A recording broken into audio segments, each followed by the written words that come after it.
Welcome, everybody.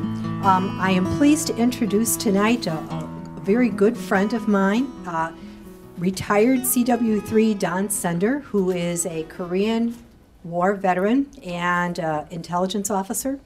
And I asked him to come to this class to talk about some of his experiences that he had dealing with combat stress during the Korean War. I can't be brief. I'd love to be brief, but I can't be brief, okay? First of all, I'm not a combat veteran. I'm a non-combat veteran, and my point was earlier to Janet, stress can happen anytime, anywhere, all right? And the list that I gave you, take a look at right now, please. There are types of stress. Overload is one. That's when you work yourself to death. Number two, confinement. If you wind up in a prison or you watch a monkey in its cage pacing back and forth until it goes crazy. This is a confinement stress. Go to a zoo. You'll see a lot of the animals look a little bit off kilt there. Now, well, it's not like being back home in the jungle. But they pace around, they begin to do abnormal things. Confinement stress. Deadline. That's when somebody else tells you you have to have it done by a certain time. That's very stressful. Every kid in school experiences that kind of stress. Performance. If you're told you have to meet certain standards which are set by people in Washington to teach a class, that's very stressful. No child left behind. What do? The kid comes in, he hasn't eaten food for breakfast, he's hungry, he's sleepy, it's 8 o'clock in the morning or 7 o'clock in the morning, it should be 9 o'clock in the morning. What do? Anticipation. How many people were a little bit concerned about coming to class tonight? Come on. Yeah, see, okay, that's anticipation. Schadenfreude, a German term. Stress that occurs when you are spared the fate of a friend. You are sad for your friend, but happy it wasn't you. Unfortunately, I've seen this.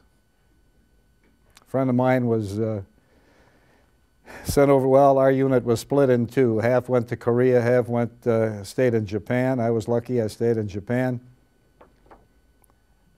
Kid woke up in the morning with a dozen of his bunkmates, and the Second Rock Corps had disappeared, and the Chinese are coming over the hill. They drew straws to see which one would burn the documents. He was a crypto technician like I was, and he stayed behind. They captured him. We knew he was alive. We knew he was alive in a prison camp. They never returned him. Where'd he go? We learned later that anybody in codes and ciphers was automatically sent to the Soviet Union. And there they they disappeared after interrogation. Mismanagement, stress that rises from knowing your immediate supervisors do not know what they're doing and will not look at good advice.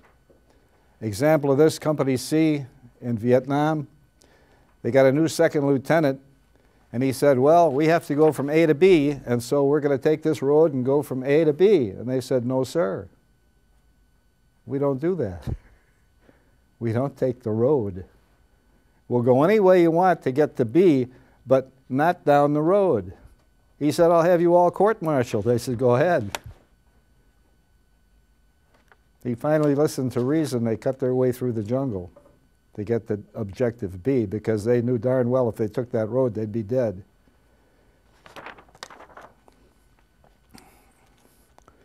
Mismatched relationship. Stress due to hidden agendas coming to the surface or weaknesses in a partner. This can happen in a partnership or marriage. My brother, with the money left by my dad when he passed away, opened up a supermarket in Walla Walla, Washington, with a guy who was a real sharp operator when it came to sales and merchandising.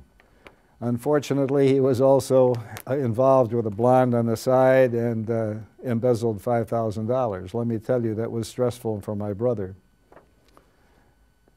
who ultimately threw him through the door, glass and all, and wound up in bankruptcy. Okay? Reactions. Don, I'm going to ask you if you could tell the class a little bit about what your military experiences were like. Getting to it. Okay. Reactions to stress: seclusion, breaking out, giving up, running away, sabotage, pleasure hunt, or criminal, antisocial, unusual, or abnormal behaviors. All of these can occur at one time or another, depending upon the stress. So now that we know that there are other kinds of stress besides being worried about stepping on an IED and blowing up, civilians go through the same kinds of stresses that the military does, okay? Now, a little bit about military.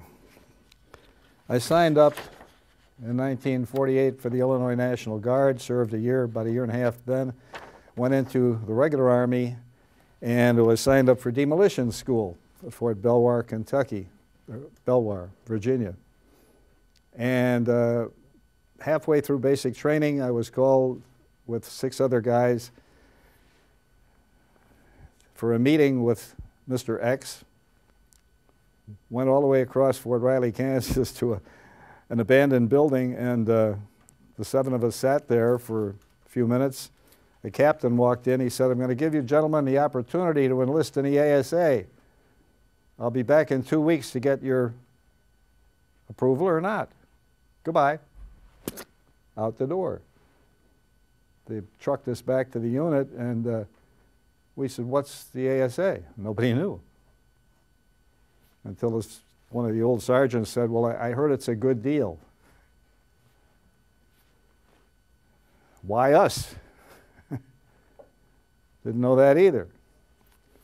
So we figured it out later on that it had to do with some of the tests we took when we entered the Army. But I wound up at Fort Gordon, Georgia, Camp Gordon, Georgia in those days. It was a radio school and being trained for a high-speed intercept operator. Diddy-dum-dum, diddy-da-dee-da, Morse code. Funny things happened there. Talk about stress. They wanted you to be able to copy with a typewriter 25 words a minute. By pencil, you could do 17. I never got to 25 because my brain and fingers would not match. When I heard "did-ah," my finger wouldn't hit the A. But with a pencil, I could copy 17, all right? As you progressed, they speeded the code up. You start off at 7 words a minute, and they go up and up and up and up and up and up. And when you think you had it down pretty well, they began to introduce sounds of explosions and machine gun fire into your headset. So that you had to learn to, your brain had to cut away that noise and copy the code. But you woke up in the middle of the night hearing the code in your head just a few words a minute faster than you could copy. This was an ongoing thing. So it was very, very stressful. One of my best friends in the school began to stop eating supper. And there was a motor pool across the street from our unit. He'd walk up and down the sidewalk. I'd go after him. I'd say, "Come on, George. Time to eat before they close the mess hall." "No, I'm all right. Leave me alone." One night he let out a scream. They took him away in an ambulance. I never saw him again. We would march from the unit to the school and back every day. And one of the lads had a funny step. He couldn't quite march right. He'd bounce. And the sergeant in charge would say, "Come on, you bouncing ball. Learn how to march." Call him a bouncing ball. One night he was taking a shower and somebody called him a bouncing ball. He went absolutely crazy. Started throwing these hard GI brushes, kicking guys, punching them, pushing them. He wanted that washroom space all to himself. They had to call the MPs. The MPs called the medics. The medics came in, gave him 2 shots, took him away. We never saw him again. This is stress from dee-dee-dee, dee-dee-dee, dee-dee-dee in your head all day and at night too. And in addition to that, somebody mocking you as you marched. Time goes by. We had rules that nobody else had, all right? Talk about stress. Here are the rules. You cannot be billeted with other troops. You cannot correspond with friends or family in other countries, even allies. You cannot talk in your sleep. You cannot discuss your job assignments with anyone, 10 years or $10,000 if you're caught. You cannot be captured by the enemy and expect to be solicited by the enemy. Now, you cannot be captured by the enemy. Well, think about that a minute. What do they mean by that? They can't afford to let you be captured. Okay, now catch this scenario. Here we are. Half of the unit is over there in Korea. They're in Pyongyang. It's November of '50. Chinese are coming across the border in large numbers. The Chicago Tribune has published a newspaper headline that says 50,000 Chinese massed on Manchurian border.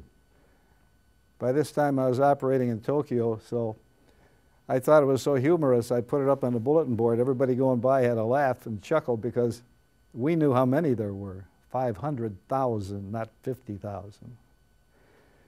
So we have a unit in Pyongyang. The Chinese are coming in the back door. There's a line of British and there's a line of Turks. The British finally said goodbye and took off. The Turks are backing up. Rounds are falling. Our unit is sitting around in a circle looking at each other. Everybody with a loaded weapon, because in Korea, everybody had a loaded weapon.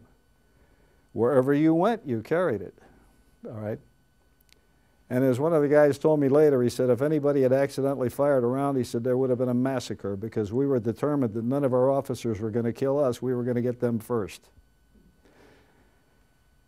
All of a sudden, after sitting there like for 3 days, the radio comes on and says, what are you guys doing in Pyongyang? Get out of there. They fled the city, and the Chinese passed them on another embankment by the railroad. Chinese going this way, they're going this way. They fled. 3 days it took them to get to Seoul. Their commanding officer was shipped out back to Japan, and the colonel overhead was broken down a major and shipped back to the Pentagon. So our guys got out. We didn't lose a man, but for 3 days we had constant communication. Every 5 minutes we try and get them on the air, and we thought they were captured. Washington was going crazy, all right? Talk about stress. It was stressful for us. It was stressful for them. Getting over there was a little bit of a stress because of a rule that says you cannot be billeted with other troops. Well, the captain of the ship, the Daniel I. Sultan, said, okay, I have to look for a place where they would be by themselves. Now, where do you suppose on a ship is a place where you can be by yourself? He only had one place. He put us in the brig. 36 guys squeezed into the nose of the ship, going over the continental shelf, 30 feet down, 30 feet up, 30 feet down, 30 feet up, for 300 miles. Within about 2 hours, the first guy got sick. And then one after another, everybody got sick except one person did not get sick. Guess who? I'm walking like this. trying to stay away from everybody else. After 3 days, the captain had a change of heart, and he put us down on deck C with the Texas National Guard. Great guys, great guys. They were going to be introduced into Korea. They had 10 days training, period. 3 days firing their rifle, and the rest was getting their equipment together, cleaning their equipment, taking classes in one thing or another. But 10 days total, right out of Texas, right into Korea. When we got off the ship, guy's checking off the names. He looks at me and he says, you going to Korea? I said, no, I'm signed to Tokyo. He says, you're lucky. He says, 7 days, man. I said, 7 days what? 7 days dead or wounded, same names coming back. This is 1950, November, Camp Drake, okay? Japan. Talk about stress. Think about it. And what do? You can't do a thing. You just have to live through it. All right. The ASA was working like this. We had intercept operators. We had direction finding operators. We had translators, interpreters, code breakers. And we would identify, let's say we'll call him Joe. Joe is an enemy operator, and he's out there and he's sending 10 messages a day. That's small change. He must be in a company. If he were sending 20 messages a day, we'd say, okay, he's in a battalion. If he's sending 50 messages a day, he might be in a division or more. We know him because of his fist. The way he sends code is as unique as a fingerprint. And if we're in doubt, we check him up because we have an oscilloscope. We record his sending, we spin it on the oscilloscope, and we can determine whether it's him or not, all right? But generally, the guys were good enough that they could do it with their ear. They could tell Joe from Bill from Mike. Easy, all right? Now, we find first that he's out at a certain destination. Say he's out at Shore 1. Later on, we pick him up in Osan. That means his unit is moved. As we detect the movement of their units coming together, we know that they're staging for an attack, and that's when our Air Force hits them, okay? We had crazy guys. We had probably the craziest guys were the South Africans flying in close combat support. They were hilarious. I mean, fearless, okay? They'd come down almost to ground level to drop a bomb on somebody. And the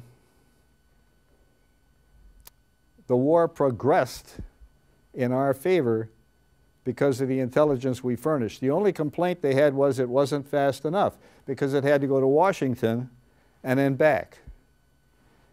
And I was one of the key people, okay, to send it to Washington and to get stuff from Washington back on my desk. I was a tape cutter. A tape cutter, okay? A message from the intercept operator would come in. It's 20 feet long, tri-folded, all right? And we get 4 or 5 of these a day. And our shift is down to 3 people, me and 2 other people. We sit down at our tape cutters. That is a keyboard with, you can't see anything. There's no picture of what you're typing.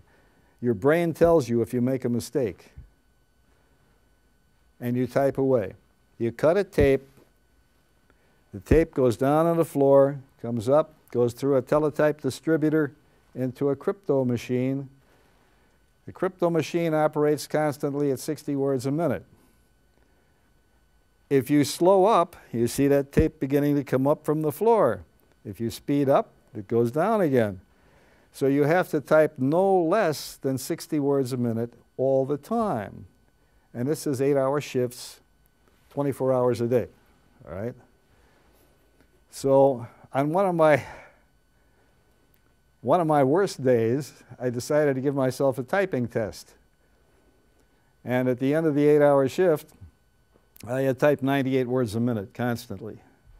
But I couldn't unbend my fingers.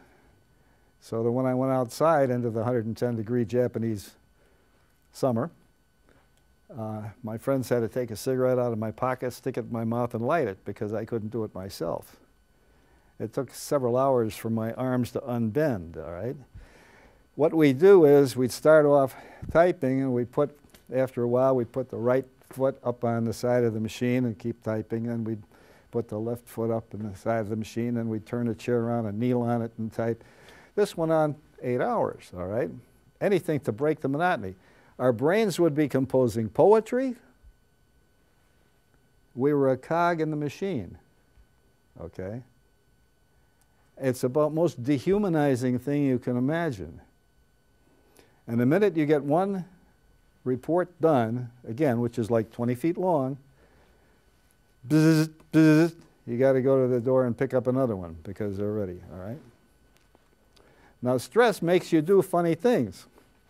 And after going through this day after day after day after day, I went to my friend who was operating the, well, he was in charge of Japanese personnel that made boxes to ship stuff home or to repair things in the post.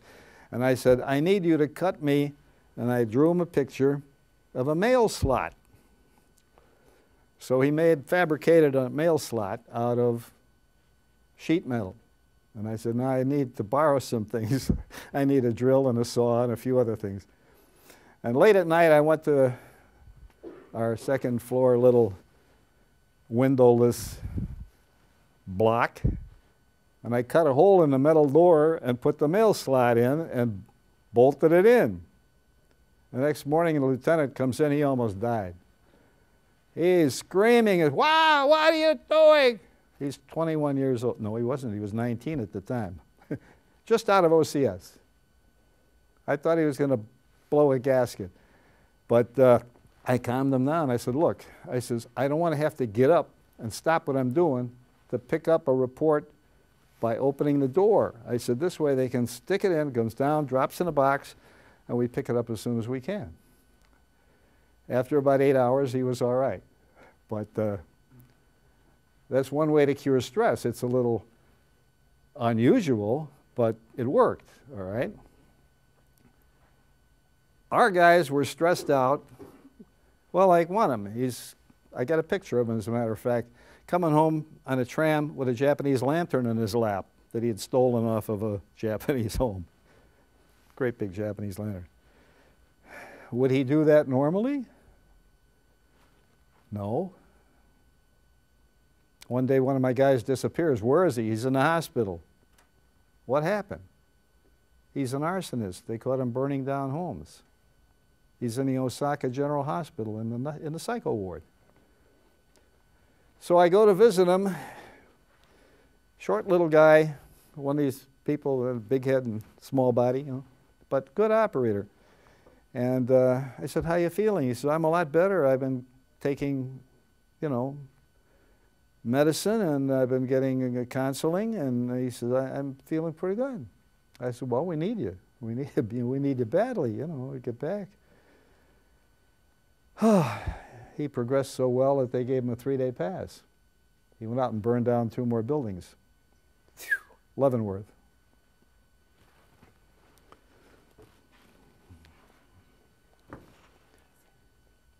My commander was gay. He was a captain. And that would have been okay because he was also insane. And as a matter of fact, later in life, he died in a mental institution. The guy was really erratic. We had, because of the 24-hour shift, we had a 3 o'clock in the morning meal. And our cooks served pretty good stuff, all right? In fact, there was chicken practically every night. We didn't realize that they were stealing the chicken from the major Camp Otsu, okay, where they were supposed to pick up the supplies. They'd keep the guard busy while they stole chicken and put it on the truck, and we'd have chicken at the 3 o'clock meal. But they caught him.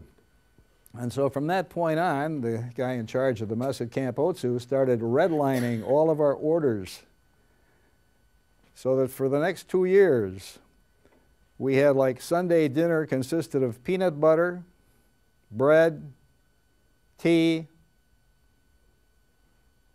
maybe a can of beans or something like that. You follow? They were starving us in revenge.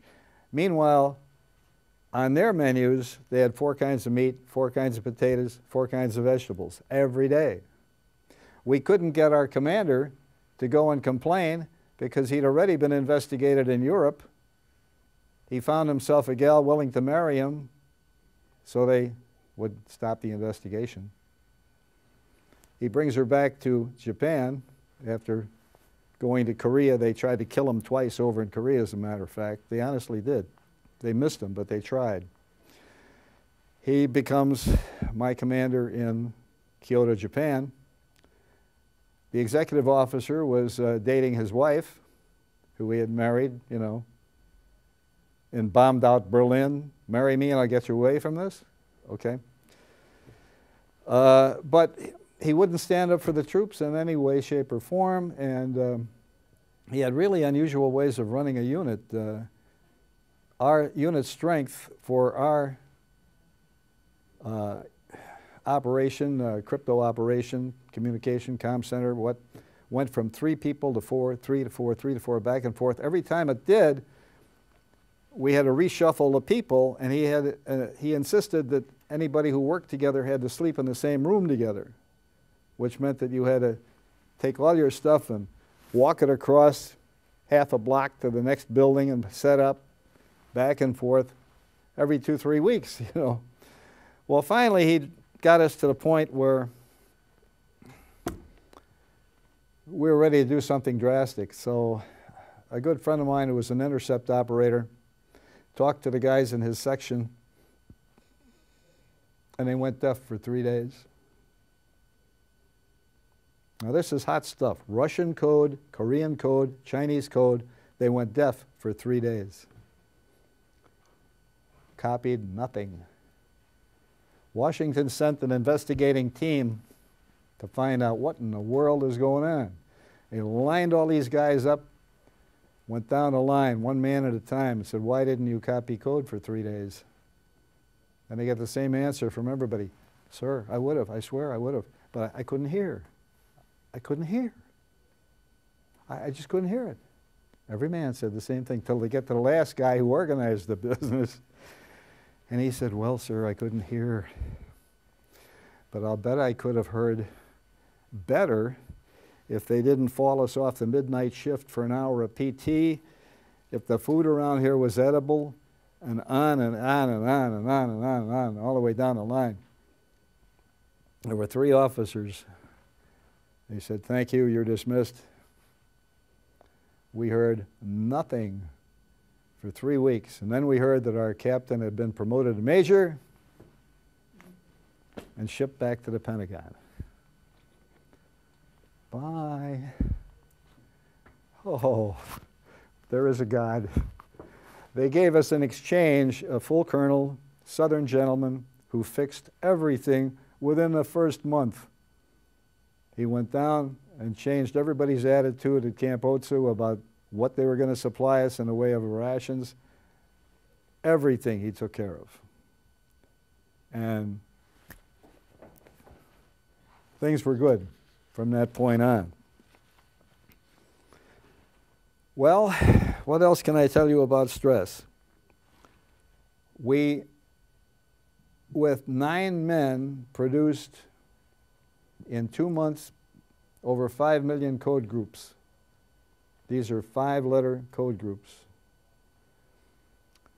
The headquarters in Tokyo with 26 people did half of that in the same period of time. But again, we had nervous wrecks.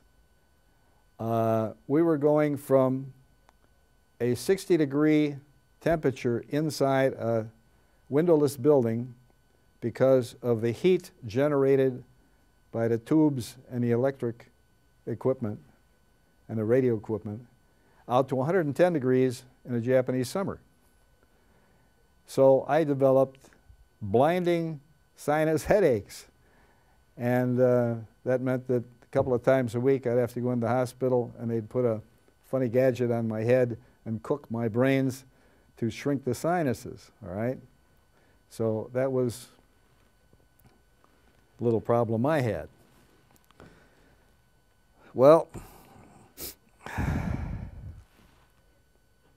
my 19-year-old lieutenant called me aside one day and he said, I want to talk to you tonight, you know, in private. I said, okay. So I went over to his barracks and he said, Sergeant Sender, he says, why don't the men like me? Oh, what a question. I said, sir, I said, our former section chief would come in the morning and he'd say, hi guys, I'm going to breakfast. He'd come in just before lunch and he'd say, how you doing guys? I'm going to lunch. And then at supper time he'd say, I'm going to chow guys, see you tomorrow. And the section ran beautifully. Okay? I said, you are always hovering around us and we get nervous and we can't work as well. So please, sir, if you want the men to love you, don't hover. He said, why? I've got to. I'm in command. Yeah, okay. And from that point on, he didn't like me either. So, as a matter of fact, when I left, now I had a tour. You talk about short tours and long tours. My tour was 37 months. I signed over for a year because we were so short-handed. So 37 months in Japan. I can still get along. If I were over there, I could move around pretty well, learning the language, you know. But when I knew it was time to come home, I agreed to. I could have stayed there working as a civilian in Tokyo as a GS4, which wasn't very much, but you can rise pretty quickly, you know. But there was a girl at home I wanted to see again, and so I decided to leave. But before I left, I wrote a nice goodbye letter to Lieutenant Sattler, and I pinned it on the bulletin board after chow so the whole shift could see it. He tried to have me arrested. However, the ship left before the MPs could get on the dock, and so I came home. Now, Did you have any debriefing when you came home? I got to get into the debriefing part. Yeah, okay. Well, first of all, coming back, there was not a heck of a lot going on, so 11 days by ship. Myself and another guy volunteered to help out the chaplain. We volunteered to help out whoever, and they said, okay, we want you to hold the malaria pills and put them into little bags and give them out to the 11th Airborne guys that are coming back on the ship with you. So that was okay. That was cool. And nice guys, 11th Airborne, okay. They'd made jumps over there, and they were all combat hardened, you know. Well, the night before the ship pulled into port, one of them rolls off of his bunk. There's like 4 steel bunks, solid steel deck. He rolls off, breaks his neck, and dies. His buddies are standing around there in a circle, and they're drawing straws to see who's going to tell his wife, who was supposed to meet him at the dock. The guy that draws the short straw has a breakdown himself. He's crying, he can't do it. So the chaplain became aware of what was going on, and he said, all right, I'll meet her, I'll tell her about it. All right. So that's how we left the ship, with the coffin. All right. They put us in a bus and they take us to a big, huge building like an auditorium, only it's all made out of World War II wood, you know. And this is in just off the port of Seattle. And a sharply dressed lieutenant colonel gets up by the podium and gives us the most rousing speech of welcome that I think I've heard ever. Men, we're so proud of you. You did a great job. You helped your country. You did this, da-da-dee-da-dee-da, on and on and on. You know, and boy, we're feeling really great, you know. He says, we're going to take you to the mess hall and we're going to give you a steak that thick and all the milk you can drink. Wow. Hadn't had any milk in 37 months. It was all powder mixed with water, you know. But real milk, all you can drink, steak that thick. Hey, it's great to be back in America. Put us on a bus, took us to the mess hall. We got a child-size little gadget of milk, one of these little half-ounce thingies, you know, that kids get at kindergarten. We had a piece of dried out beef about as thick as a slice of bologna and about that big around and overcooked, and a little dab of potatoes. And coming down with my tray to sit down, I'm thinking to myself, this guy was trying to tell us something. And what it translated to me was, don't ask for any favors, you ain't going to get them. Later that night, they put us on a train. Hawkers coming up and down selling sandwiches for 50 cents a piece, which in those days, we're talking 1953, was a lot of money, 50 cents. Consisted of 2 pieces of white bread and a slice of bologna, nothing else. No butter, no mayo, 50 cents a piece. But we were starving, so we bought them, all right? Then the gentleman who was the porter came up to me and he says, Sergeant, he says, I want you to know I'm a patriot, and he says that I volunteered for this assignment. He says to go with you guys and see that you got all you need on the way home. He says, but unfortunately, he says, I won't be getting the tips that I usually get, and my wife and family will really suffer, and I'd appreciate it if you'd pass a hat for me. Well, at this time, you know, my throat is beginning to constrict a little bit, but I said, okay, I will. We picked up $17 and gave it to him, and he was very, very happy. Again, $17, a lot of money in those days, all right? We got back to Fort Sheridan, and they had 7 days of work details for us while we were waiting to be processed out. And it was, here, pick up buckets and brooms and march over to that barracks and clean it, and then march over to that barracks and clean it. And all of this is supervised by people who had never seen anything, never been anywhere. They were just operating as a receiving station. So we managed to outwit them a little bit, insofar as I had command of one group of 20 people, and as we marched along, I saw that the building we were supposed to be cleaning out was already occupied by people with mops and brooms. So that particular day we had marched, had a break for 10 minutes, marched the next block, had a break for 10 minutes, and we eventually consumed the day having cigarette breaks every so often.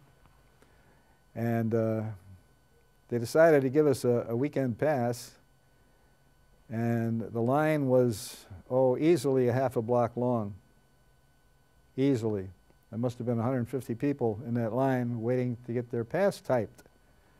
So, and I hate to confess this, but in a way it's a little funny. My buddy and I, being expert typists, walked all the way up to the front of the line and said, what's the problem? They said, well, Sarge, we're doing the best we can. You know, we only got one guy here. And we said, well, gee, we're expert typists, and we'd be happy to type the passes. Oh, wow, gosh, yeah, here, get another typewriter. And we sat down and we're processing one. After a few minutes, the guys that were in there left, and another group come in, and we said, hey, look, we've been doing this. Could you get somebody to fill in for us? You know, we'd like to get a pass for ourselves. Oh, okay, type a pass for yourselves. Thanks, thanks, thanks. And the two, bang, out the gate. Thank you. I hate to admit it, but we felt we owed it to ourselves after that amount of time, you see. Make work parties, yes. Well, what have I missed, if anything? Any questions for Don Sender? Yeah, go ahead, Carolyn. I just wanted to know, what did you do? Were you able to use your... I just wanted to know, Don, what did you do after you got out? Were you able to use your skills in your civilian life? Did you have difficulty finding work? Did you get the girl? No, yeah. That's Ruth. No. No. Ruth is wife number 2.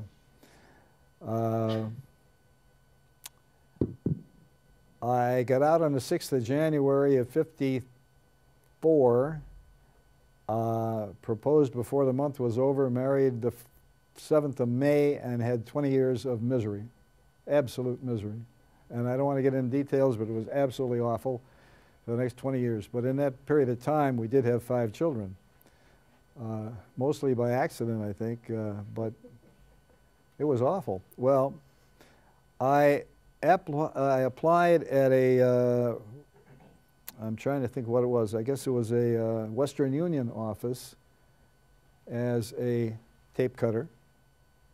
And I was so nervous, I couldn't control my hands. So my test took about 20 minutes.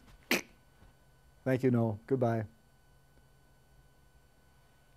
I never had an incident of that where a learned skill just fell right through the grate. And so I wound up doing other, well, I worked for my father in his business for a time. He passed on, and I was involved in the sale of the business. Then I went to University of Denver, and ultimately became a school teacher. And got a divorce in '76, finally, after deciding not to kill myself. Talk about stress. That's on your paper. Yeah. I was fortunate to accidentally run into a guidance counselor who took me in and insisted that I spill my guts, which I did, and that kind of broke it. I was trying to figure out ways to kill myself without making it show.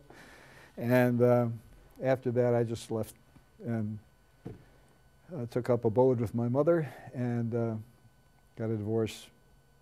So for 4 years, I was a single dad. And in the process, I went to PWP, met Ruth, and she had 3 children. I had 5. We combined forces, got married, and all went well. Today we're very comfortable, and the kids all like each other, and my former wife died of alcoholism and various other things, and nobody seemed to mind her passing. So, talk about stress. I think I've gone through just about all of them. Thank you for sharing that, Don. Don, would you mind talking a little bit about the Veterans Assistance Commission? Okay. And because, you know, that's going to be leading on to some of the activities. We want our class to have an opportunity to interview a veteran, to work with some veterans. And I know that the internship program that we have for the Veterans Counseling Certificate Program at one of the sites is the VAC in DuPage County. Okay, the VAC came about sometime before 1998, and I came on board, let's see, probably about 2004, and my good friend, Captain Bruce Walker, United States Navy Reserve, said, "Hey, Don, I think it's your civic duty to serve on the board of the VAC." And after a few other prods, I said, okay. So I allowed myself to get on the board. But in the meanwhile, he went around the other board members and he says, you gotta make him president. And he talked them into voting me in as president. Don, could you tell the group what the VAC does? The VAC will take anybody with a DD 214 that has a honorable discharge, in trouble.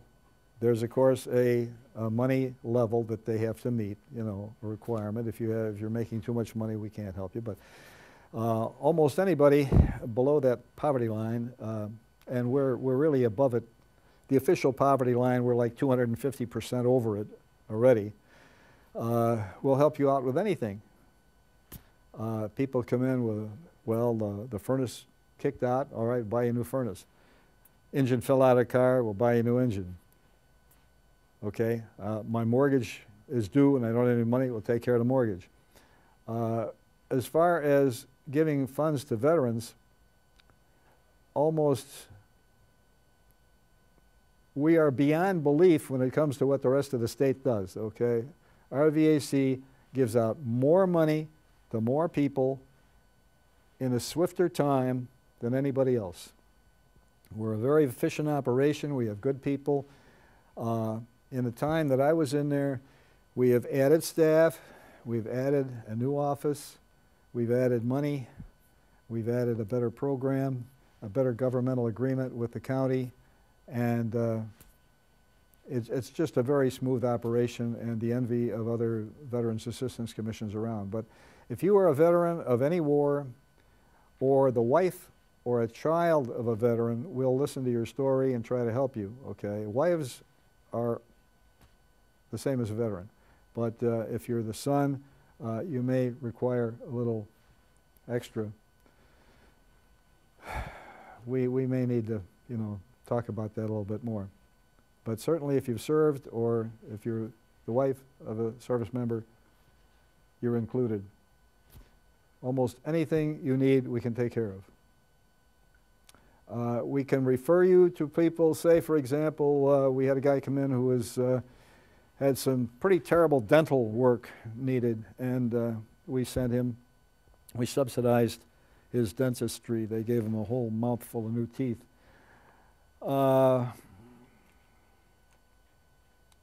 Lots of individual cases, a lot of automotive problems. Burials, we do burials. We have 66 plots in a cemetery in Clarendon Hills that we alone control, and if, for example, say your dad's a veteran, he passes away and you don't want to go all the way out to Joliet to visit the grave, you can come to us and apply for putting him into Clarendon Hills, where it's maybe a lot closer to visit. So we have experience in that line. I was working for the Milton Township and I was burying the people in our Pleasant Hill Cemetery, so I'm familiar with the ropes you have to go through. It's just kind of a full service facility for veterans. If you have a less than honorable discharge, well, that's kind of a judgment call. And there are people who have been discharged for light reasons by perhaps commanders that didn't like them. Maybe they find an excuse, you know. The guy oversleeps a few times and they say, well, he's unfit for the service, and they get him out on a unfit discharge or bad conduct, but it's not really a dishonorable discharge. I mean, they just want to get rid of the guy. Case in point, individuals caught in the car, 6 guys in the car, and they found some pot. They just told them, okay, you sign this paper and we won't court-martial you. The paper they signed is supposed to let them off the hook. They gave them a bad conduct discharge. We investigate cases like this, and if the guy has a story like, the sergeant hated me and he was looking for an opportunity to get me and he found a way to do it and that's why I got out. Yeah, we had one of those where the guy was actually railroaded and we were able to help him when we proved the case. So we will look into things and try to help you if you have, you know, you convince us that you're okay, we're going to take care of you. Are any of you at this point getting ready to do the internship for the Veterans Counseling Certificate Program? Dr. Kriegelstein had asked if anybody was getting ready to do the internship. Okay, not yet. When you get to that point, talk to me. Don is now the vice president of the Veterans Assistance Commission, and that is one of the 2 sites that we right now have approved as internship sites for our program. The other is the Midwest Shelter for Homeless Veterans, and possibly we can add some other sites. So what would you do there okay. if you were to do your internship there?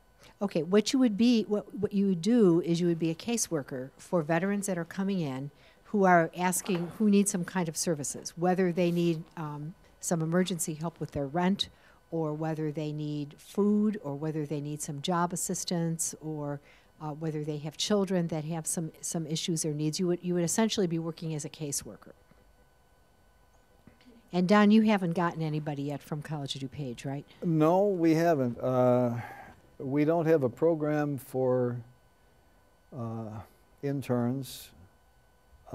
It's something we can work on. Right. It's actually a signed agreement between College of DuPage and the DuPage County VAC. But I didn't know whether you had actually gotten anybody in yet to help out. Okay. No, see, until I left in December, I didn't see anything in writing as proposal of what kinds of things one could do as an intern.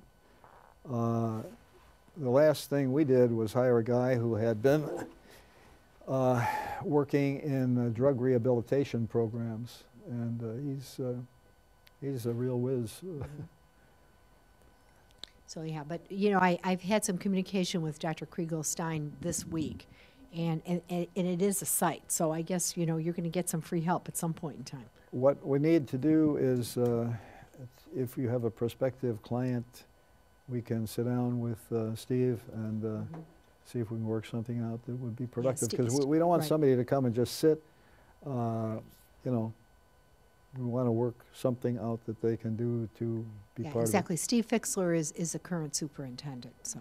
See, in summer times, we had young men coming in and working in the records part of it.